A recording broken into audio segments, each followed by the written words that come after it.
ज्यांनी संविधानाला हात लावले त्यांनी ही पाडले आणि त्याला चांगले ठेवल्यात नेऊन न हात लावता. त्याला पोलीस प्रशासन आहे सांभाळायला. माझ्या गरीबाच्या लेकराला सांभाळायचे कुठे गेलते पोलीस प्रशासन? आज माझ्या गरीबाच्या लेकराला मारले, उद्या कुणाच्या लेकराला बी असं मारून टाकल सरकार. ही न्याय राहतंय सरकारमध्ये कुठं? वकील व्हायचं लय इच्छा होती आणि संविधानाचं लय त्याला येड होतं. ओ संविधान संविधान संविधान म्हणायचं सारखंच, आंबेडकरांचे गाणे लावायचं. मला बाबासाहेब कसं गरिबीतून शिकले, मी बी गरिबीतून शिकून नाव करतो. मम्मी म्हणला, जातो म्हणला. महाराष्ट्र टाइम्स ऑनलाईन मध्ये आपलं सर्वांचं स्वागत आहे. परभणी येथे या ठिकाणी जे काही संविधानाची विटंबना झाली, त्यानंतर लाठीचार्ज झाला आणि त्यानंतर काही आंबेडकर अनुयायांना पोलिसांनी ताब्यात घेतलं. त्यातील एका तरुणाचा मृत्यू झालाय. परभणी येथील या तरुणाचा मृत्यू झाल्यानंतर आता त्याला छत्रपती संभाजीनगरच्या घाटी रुग्णालयामध्ये शवविच्छेदनासाठी त्याचा मृतदेह या ठिकाणी आणलाय.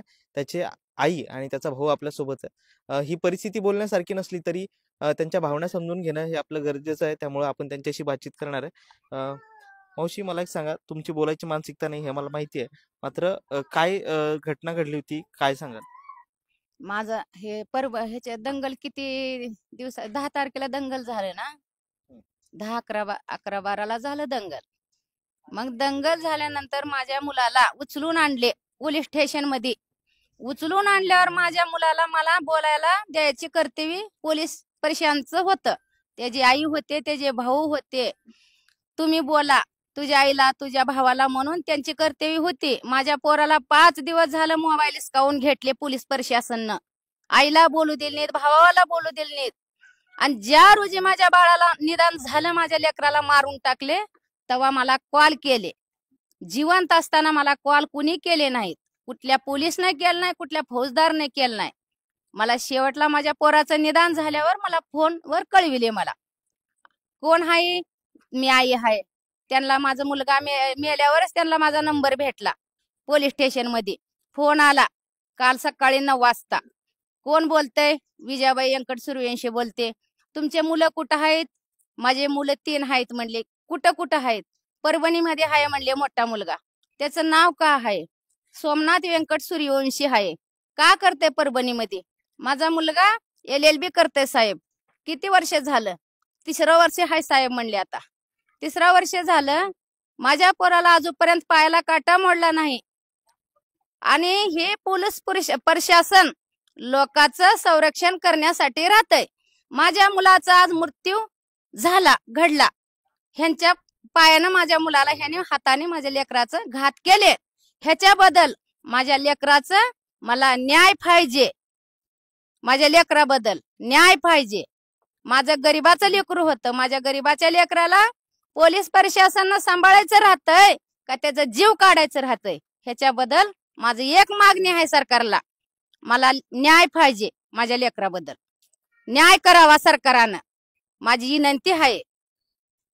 तुमची कौटुंबिक परिस्थिती काय? घराचा उदरनिर्वाह कसा चालायचा? घरामध्ये कोण कोण आहे? घरामध्ये कोण कोण आहे? ही माझा मुलगा करता होता. माझा मुलगा करता होता. माझे मिस्टर नाहीत. माझे 3 मुलं होते. हे करता होता. ती काय लहान आहेत. सगळं जबाबदारी ह्याच्यावर होती. आणि ह्यानाच होता घर सांभाळणारा.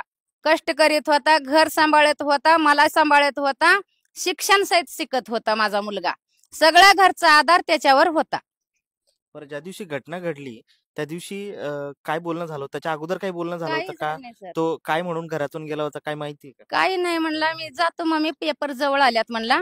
आता पेपरासाठी जातो. कुठे जातो म्हणलं होतं? परभणीला. बरं. परभणीला जातो म्हणला आणि फोन करतो म्हणला. केला मला 9 तारखेला 7 तारखेला फोन केला. रोज फोन यायचा. मम्मी तू कशी आहेस? मम्मी तू जेवलीस का? मम्मी तू काय करतेस? रोज फोन यायचा. मी बाळाला सांगायचं, बाळा मी बरी आहे. मग तू कसं आहेस? मी पण बरा आहे. मग 10 तारखेपासून माझ्या लेकराचा फोन चक्क बंद झाला.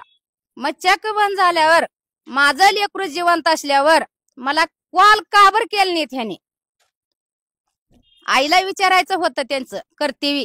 आई हाय, भाऊ हाय, कुठं राहत्यात, कुठं नाही, चौकशी करायचे होते.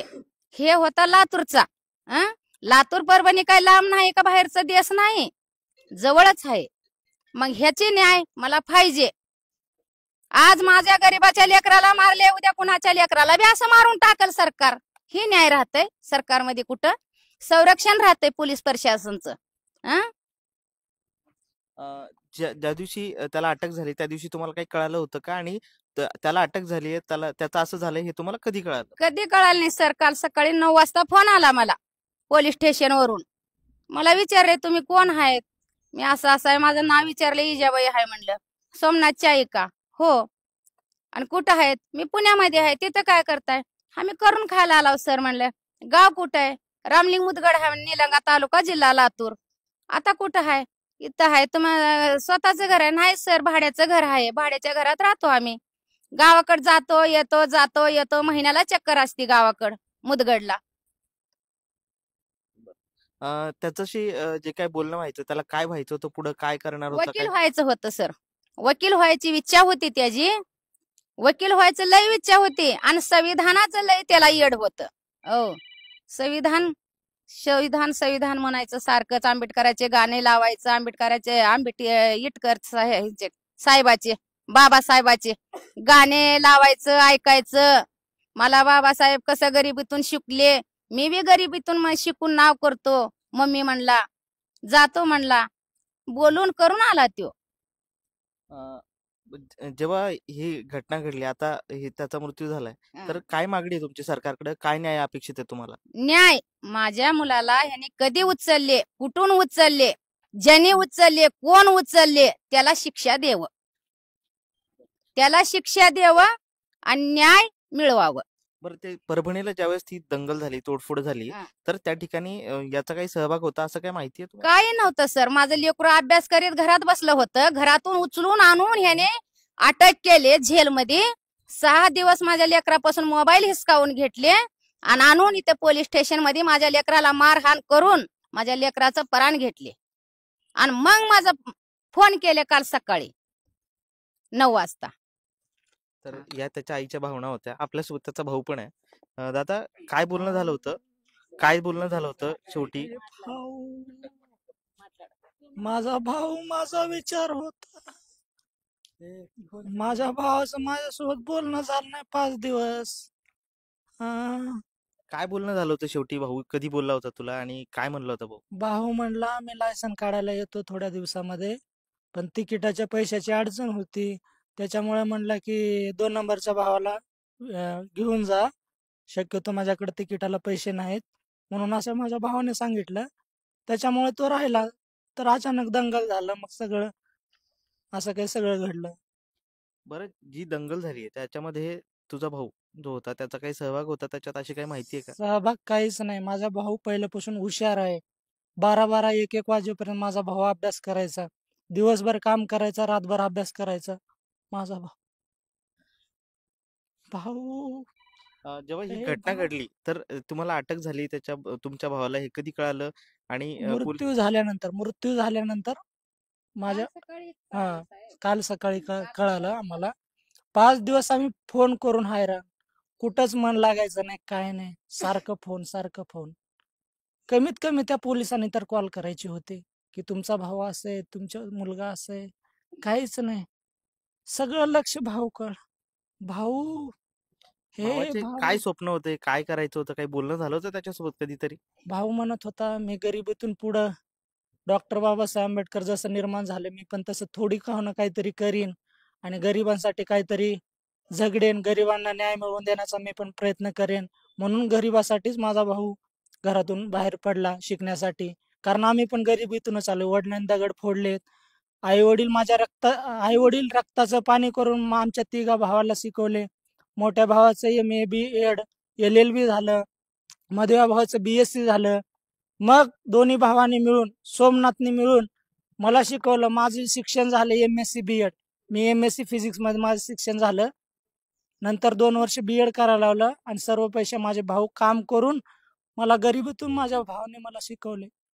माझा आधार गेला, माझा विचार गेला. माझा भाऊ. आता सरकारकडून काय अपेक्षा आहे, काय न्याय अपेक्षित आहे तुम्हाला? सरकारकडून एकच न्याय. पोलीस प्रशासन कसं सुरक्षेसाठी असतं ना, बरोबर. पोलीस प्रशासन असं प्रत्येक निर्दोषाला आतमध्ये घ्यायचं आणि त्याची मारहाण करायची, त्याची मृत्यू होईपर्यंत त्याला त्रास द्यायचा, टॉर्चर करायचा, मग नंतर परिवाराला कळायचं हे पूर्णपणे चुकीचं आहे. आणि पोलीस प्रशासन सोबत सरकार पण जबाबदार आहे. कारण सरकारला पण ह्या गोष्टी कळल्या पाहिजेत ना, की डायरेक्ट पोलीस प्रशासनला आदेश कस काय दिले. बरोबर. पोलिसांना संशय असेल की म्हणजे माहिती जी मिळाली त्याच्यानुसार की पोलिसांना संशय होता तुमच्या भावाचा त्या दंगलीमध्ये सहभाग होता, त्यामुळे त्याला ताब्यात घेतलं होतं. नाही नाही, असं काहीच नाही. आमच्या भावाने काय गुन्हा केलाय का, कुणाचा जीव घेतलाय का? नाही ना. मग आमच्या भावाचाच कस काय जीव गेला? हजारो लोकांमध्ये आमच्याच भावाचा कस काय जीव गेला? हजारो लोकांमध्ये माझ्याच मुलाचं कसं मृत्यू झालं, माझ्या लेकरालाच कसं मारहाण झालं, एवढ्या लोकांमधून माझ्याच लेकराला कसं त्रास दिले पोलीस प्रशासननं. पोलीस असो, मोठा अधिकारी असो, कुणापासून जे माझ्या लेकराला हित घडलंय ना, ह्याच्याबद्दल त्यांना शिक्षा द्यावं. हा, कुणी असो, कसला असो, माझ्या लेकराबद्दल, माझ्या लेकराला त्यांनी एवढे मारहाण करून माझ्या लेकराचं त्याने प्राण घेतले. त्याच्यामुळं माझं एकच म्हणणं आहे, त्यांना पण उचलून नेऊन त्यांना पण शिक्षा द्यावं. शिक्षा द्यावं. काल जेव्हा कळालं त्यानंतर त्याचा मृतदेह इथं आणला, त्यानंतर तुम्ही नॉट रिचेबल होता. नेमकं काय झालं होतं त्यावेळेस? संभ्रम निर्माण झाला होता की तुम्ही कुठे आहात म्हणून? हा, झालं होतं तेव्हा साहेबांना फोन केले आणि मला म्हणले, बाई तू आत्ताच निघ.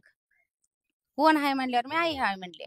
मग तू आताच निघ. मी म्हणले माझे मुलं कामाला गेल्यात सर. नाही म्हणले, तुम्ही आताच निघा, काही करा, आताच निघा. कस काय साहेब, माझ्या मुलाला द्या म्हणले. मी 2 गोष्टी बोलते सर. 5-6 दिवस झालं माझं लेकरू ऍडमिट आहे आणि हे सुरक्षित आहेत म्हणून तुम्ही म्हणलो.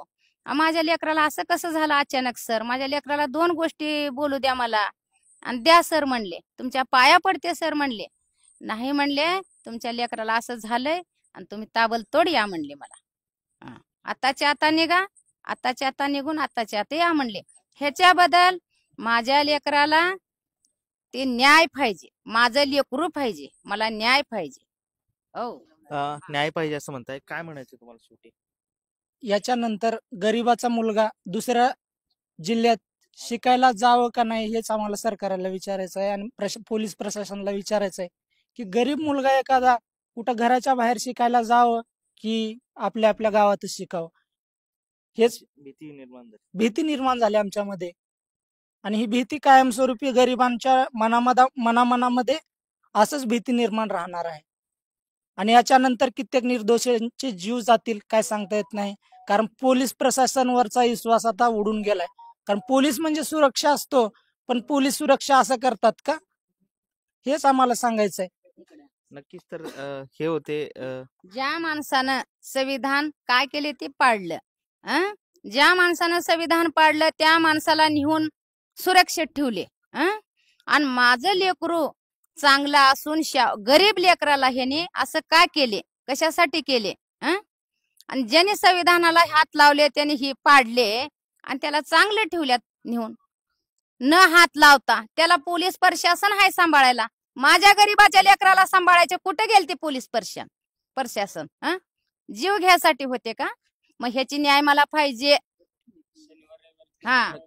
4 दिवस माझ्या लेकराला फोन दिले नाहीत, काय नाही. शनिवार रविवार बंद बघून हे सगळं बंद आहे. आता हे सगळं सरकारी नियम कायदे ही सगळं आता ज्याच्या ज्याच्या घरी राहतात बंद आहे म्हणून माझ्या लेकराला असल्यामुळं, बंद असल्यामुळं माझ्या लेकराचं त्यांनी मारहाण करून माझ्या लेकराला जीव घेतल्यात. माझ्या लेकराचा जीव घेतले ते. नक्कीच. तर हे होते सूर्यवंशी कुटुंबीय. यांनी सांगितलंय की जी घटना घडली त्यावेळेस आम्हाला माहिती मिळाली नव्हती. जेव्हा त्यांचा मृत्यू झाला त्यानंतर आम्हाला माहिती मिळाली आहे. ज्या व्यक्तीने संविधानाची विटंबना केली त्या व्यक्तीला सुरक्षित ठेवलं, मात्र आमच्या शिक्षण घेणाऱ्या मुलाला जीव घेतला, अशी अर्थात त्यांनी काढली. आणि त्यामुळे आता आम्हाला न्याय मिळायला पाहिजे अशी मागणी त्यांनी सरकारकडे केली आहे. सुशील राऊत, महाराष्ट्र टाइम्स, छत्रपती संभाजीनगर.